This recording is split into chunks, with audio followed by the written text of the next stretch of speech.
नमस्कार मित्रों, अर्थशास्त्र कक्षा 12 के इस भाग में आपका स्वागत है। पिछले अंक में हमने लागत की अवधारणा नामक चैप्टर शुरू किया था। हमने पढ़ा था कि लागत क्या है, लागत की परिभाषा क्या है और जो भी सीमांत लागत क्या है, औसत लागत क्या है, इन सब के बारे में सूत्र और इनके सूत्रों का अध्ययन किया था। इनकी गणना करना भी हमने सीखा था। अब इस भाग में हम इनके वक्रों का स्वरूप किस प्रकार से है और दीर्घकालीन लागतों के बारे में भी हम समझने का प्रयास करेंगे। तो शुरू करते हैं। सबसे पहले हम देखें कि जो सारणी है, ये जो पिछले भाग में हमने देखा था उसके हिसाब से हम देखें तो ये इसकी क्या है, उत्पत्ति की मात्राएं हैं। 0, 1, 2, 3, 4, 5, 6। TFC टोटल फिक्स्ड कॉस्ट, कुल स्थिर लागत। तो कुल स्थिर लागत और उसके बाद है कुल परिवर्ती लागत, यानी जो स्थिर साधनों की कुल लागत है उसे कुल स्थिर लागत कहते हैं और परिवर्ती साधनों की जो कुल लागत है उसे कुल परिवर्ती लागत कहते हैं। इन दोनों का जोड़ जो है वो TC यानी कुल लागत कहलाता है। और फिर है AFC एवरेज फिक्स्ड कॉस्ट, इसको निकालने का सूत्र लिखा है TFC/Q, यानी कुल स्थिर लागत में यानी उत्पत्ति मात्रा की इकाइयों का भाग दे दें तो हमें AFC यानी औसत स्थिर लागत एवरेज फिक्स्ड कॉस्ट प्राप्त हो जाती है। TFC/Q मैंने बताया था आपको, जैसे ये 10 कैसे आया, 10 में 1 का भाग लगाया तो 10 में 1 का लगाएंगे 10 ही आएगा। इस तरह से मतलब TFC ये इसमें Q का भाग लगाया। TVC कैसे निकाला हमने, TVC निकालने के लिए TVC में Q का भाग लगाया। TVC ये रही, Q ये रहा, तो 8 में 1 का भाग लगाया, कितना आया 8। इस तरह से बाकी मान निकाले गए हैं। फिर है ये SAC यानी अल्पकालीन, S मतलब शॉर्ट टाइम, अल्पकालीन औसत लागत। तो इसको निकालने के 2 तरीके हैं। एक तो TC में Q का भाग लगा दें, TC में Q का, जैसे 18 में 1 का लगाएंगे 18 आएगा, 24 में 2 का लगाएंगे 12 आएगा। दूसरा तरीका है AFC और AVC इन दोनों को जोड़ ले तो 10 और 8 18, 5 और 7 12, इस तरह भी निकाल सकते हैं। और अंतिम जो अपने पास है अल्पकालीन सीमांत लागत, इसे निकालने का तरीका है कुल लागत में परिवर्तन भाजक उत्पत्ति मात्रा में परिवर्तन। अगर उत्पत्ति मात्रा में 1 का अंतर है तो केवल कुल लागत में जो परिवर्तन है वही सीमांत लागत यानी अल्पकालीन सीमांत लागत आ जाएगा। जैसे 18 में से 10 गए 8, 24 में 18 गए 6। तो ये हमने पिछले भाग में सीखा था। अब इनके वक्रों का स्वरूप देखें तो वक्रों का स्वरूप देखने के लिए हमको पहले आप इन मानों को आप ध्यान से देख लें तो आपको पता पड़ जाएगा कि वक्र किस प्रकार से बनेंगे। जैसे AFC देखें, पहले ये AFC वक्र है। क्योंकि AFC का मान निरंतर उत्पत्ति मात्रा के साथ कम हो रहा है। जो स्थिर लागत है 10, उसमें उत्पत्ति मात्रा का बढ़ती हुई उत्पत्ति मात्रा का भाग लग रहा है, इसलिए मान निरंतर कम हो रहा है इसका। 10, 5, 3.3, 2.5, 2, 1.67। चूँकि निरंतर घट रहा है इसलिए जो AFC है ये लागतें हैं, ये निरंतर कम होती है उत्पत्ति मात्रा की वृद्धि के साथ। जैसे जैसे उत्पत्ति मात्रा बढ़ रही है ये AFC यानी औसत स्थिर लागत निरंतर कम होती है और ये इसके x अक्ष के समांतर भी हो जाती है, ठीक है ना। परंतु ये कभी इसको छुएगी नहीं क्योंकि 0 नहीं हो सकती है। कितनी भी बड़ी संख्या का भाग 10 में देंगे 0 नहीं होगा ये। तो ये अब AFC का वक्र का स्वरूप है। बाकी जो 2 वक्र हैं AVC और SAC यानी औसत परिवर्ती लागत और औसत लागत, इन दोनों के मानों को देखें तो इनका स्वरूप बिल्कुल एक जैसा है, बस AVC के मान थोड़े कम हैं और SAC के मान थोड़े ज़्यादा हैं। तो हम देखें तो ये 18 से 12 आया, कम हुआ। 12 से 9.33 कम हुआ। 9.3 से 8.5 यहाँ सबसे न्यूनतम है ये, मतलब मान लें ये बिंदु आ गया इसका। और 8.5 के बाद 8.8 इसी तरह से ये भी घट रहा है 8, 7, 6, 6, यहाँ लगभग बराबर, उसके बाद 6.8, फिर बढ़ना शुरू हो जाएगा। मतलब पहले ये घटता है और फिर ये बढ़ना शुरू हो जाता है। तो इन दोनों के वक्रों का स्वरूप ऐसा ही है ना। तो इस तरह से हम ये वक्र का स्वरूप अपन समझ सकते हैं इसको। और फिर है लास्ट में अल्पकालीन सीमांत लागत। इसको हम देखें तो इसका स्वरूप इस तरह से है, मतलब जब AC घटता है तो ये SMC भी घटता है, AC घटता है तो SMC भी घटता है। परंतु AC के घटने के साथ ये SMC घटता है, परंतु तेज गति से घटता है, एकदम नीचे घटता।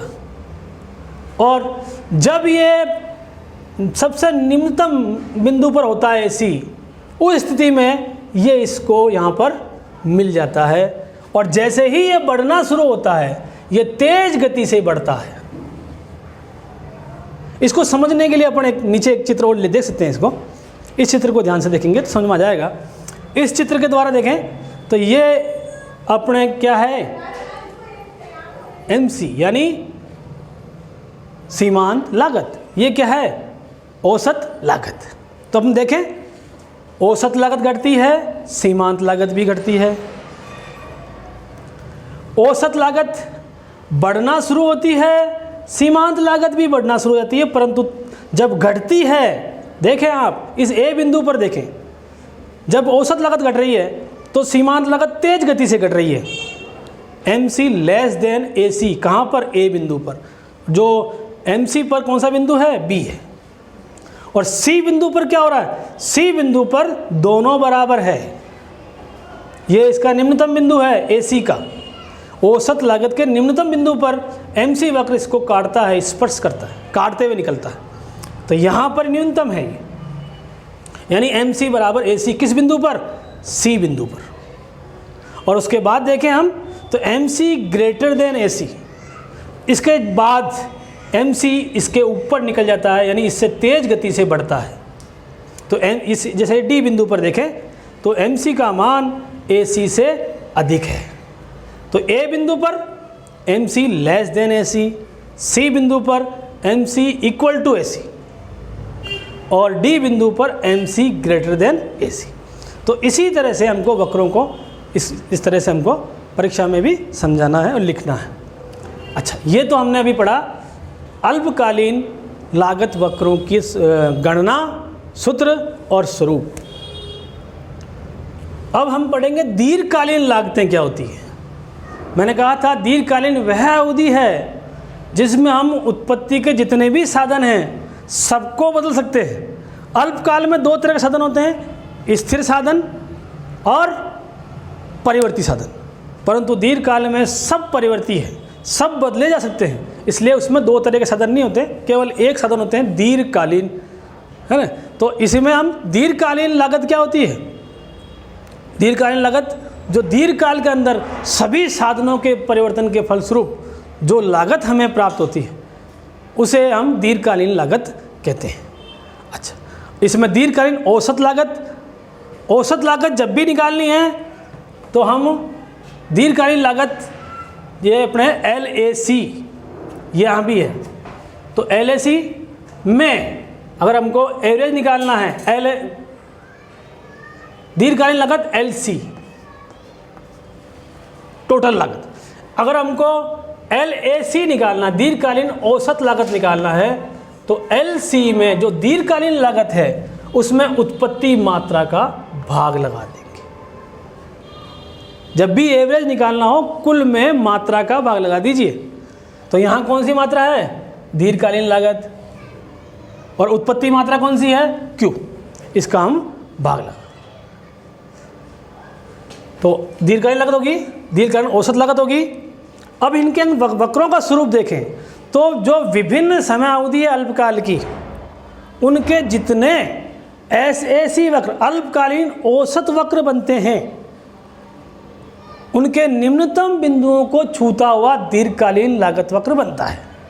जैसे विभिन्न अवधियाँ हैं, जैसे मान लिया 1 साल की अवधि है तो साल में 12 महीने होते हैं, तो हर महीने का अलग अलग अल्पकालीन लागत वक्र है। उनके अगर निम्नतम बिंदु को छूता हुआ निकलेगा तो पूरे साल का दीर्घकालीन लागत वक्र बनेगा। किस प्रकार से देखें हम, यहाँ हमें जो अल्पकालीन लागत वक्र है, अल्पकालीन औसत लागत वक्र दे रखे हैं, SAC1, SAC2, SAC3, SAC4 और SAC5। इनके निम्नतम बिंदुओं को छूता हुआ, इनको सबको छूता हुआ एक वक्र बनता है जिसे हम लिफाफा वक्र भी कहते हैं। तो दीर्घकालीन लागत वक्र को हम लिफाफा वक्र भी कहते हैं। क्यों? क्योंकि इसके अंदर सभी अल्पकालीन लागत वक्र समाहित हैं। लिफाफा के अंदर जिस तरह से पत्र रहते हैं उस तरह से सारे अल्पकालीन लागत वक्र इसके अंदर हैं, इसलिए इसको हम दीर्घकालीन लागत वक्र को लिफाफा वक्र भी कहते हैं। तो ये सबको छूता हुआ निकलता है। अब हम LMC की बात करें, दीर्घकालीन सीमांत लागत, और LMC को समझने के लिए हम इस वक्र पर ध्यान देते हैं। तो हम देखते हैं कि ये LAC है और जो LMC है वो भी बिल्कुल उसी तरह से व्यवहार करती है जैसे SMC करती है। जैसे SAC यानी अल्पकालीन औसत लागत और अल्पकालीन सीमांत लागत का आपस में व्यवहार है, बिल्कुल उसी तरह LAC और LMC का भी है। तो हम यहाँ देखते हैं ये LAC वक्र है और ये LMC वक्र है।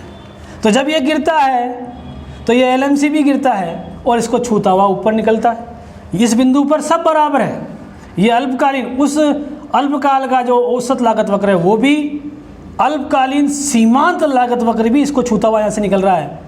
LMC भी इसको यहीं से काटता हुआ इनके निम्नतम बिंदु पर छूता हुआ निकल रहा है। यानी इस बिंदु पर लागत सबसे कम है, चाहे अल्पकाल की ले लो चाहे दीर्घकाल की ले लो। इसलिए ये किसी भी फर्म का इष्टतम संयोग बिंदु होता है, क्योंकि इस पर सबसे कम लागत है। इसीलिए इष्टतम संयोग बिंदु पर क्या होता है, SMC, SAC, LMC और LAC दीर्घकालीन औसत लागत, दीर्घकालीन सीमांत लागत, ऐसे यानी शॉर्ट टाइम, अल्पकालीन औसत लागत, अल्पकालीन सीमांत लागत सब बराबर होते हैं। तो हमें यदि पूछे इष्टतम संयोग बिंदु कहाँ होता है, तो इष्टतम संयोग बिंदु यहाँ होता है जब ये चारों बराबर होते हैं। तो इस तरह से हमने लागत की अवधारणा का ये अध्याय था इसको हमने समाप्त किया। इसको ध्यान से आप अगली कड़ी में फिर मिलेंगे। आपसे अपेक्षा रहेगी कि अगर यदि आपको अच्छा लग रहा है तो इसको औरों में भी बांटें, जितने भी आपके मित्र हैं उनको शेयर करें, इसको सब्सक्राइब कर लें चैनल को, ताकि नया वीडियो आते ही आपको तुरंत मिल जाए। और इसके साथ अगली कड़ी में फिर मिलेंगे। धन्यवाद।